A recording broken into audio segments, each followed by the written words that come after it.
Now, joining me to discuss this from the ARA, is Fleur Brown. Fleur, thanks for joining us.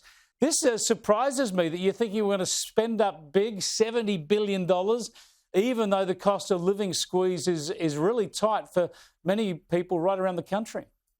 Yeah, look, it's not a bad result. It's still a relatively subdued spend, and I'll tell you why. It's pretty similar to last year, so it's up just a touch, about 1%, and this is a prediction rather than the actual spend at this point.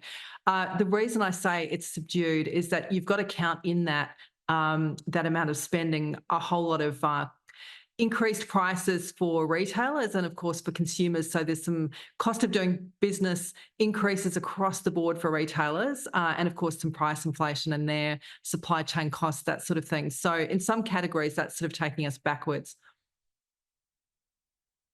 Yeah, now, the other thing, I suppose, when you're estimating how much spending there is to come, I guess with Christmas on Monday, you're going to get spending right up, certainly through Saturday. I don't know whether shops are open on Christmas Eve on Sunday, but I would have thought there's still plenty of spending to come. I've got to tell you, I've still got to get out there and pick up a few more gifts.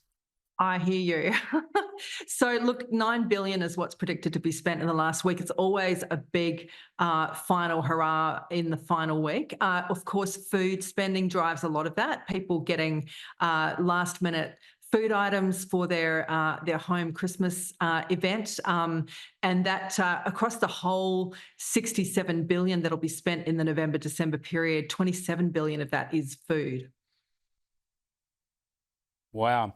Now, of course, the other thing that I want to get some sort of insight into is when you talk about this spending being high, of course, that doesn't really belie the cost of living crisis, because we know that people who are doing okay in this economy continue to do okay, especially, for instance, if they haven't got a mortgage. But it's people who have a mortgage or people on fixed incomes who are really being hit this year with the cost of living crisis. So we can have this situation where there are a lot of people still spending up big, and good on them. It's great for jobs in the retail sector.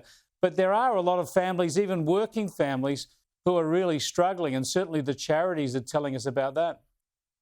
Absolutely. Look, there's no doubt that we're in a cost of living crisis, and it's been strongly on retailers' minds. They know they've got to compete really hard for that dollar. We saw that reflected in the Big Friday spending success. A lot of Australians out there trying to get a bargain, trying to bring down that overall spend for Christmas. So a really big proportion of that was people buying their Christmas presents through those Black Friday sales, which were largely, extremely genuine sales, because retailers know it's really stiff competition this year. Right, thanks for joining us, Fleur, and let's hope things get even busier the next few days. And look, it's a great time of the year to get out there and shower the people you love with gifts. But if you find the cost of living crisis isn't really hitting you that hard, then there are plenty of great charities you can help make Christmas better for other families. Vinnie's, of course, springs to mind, but there's plenty of others as well who can help out this Christmas.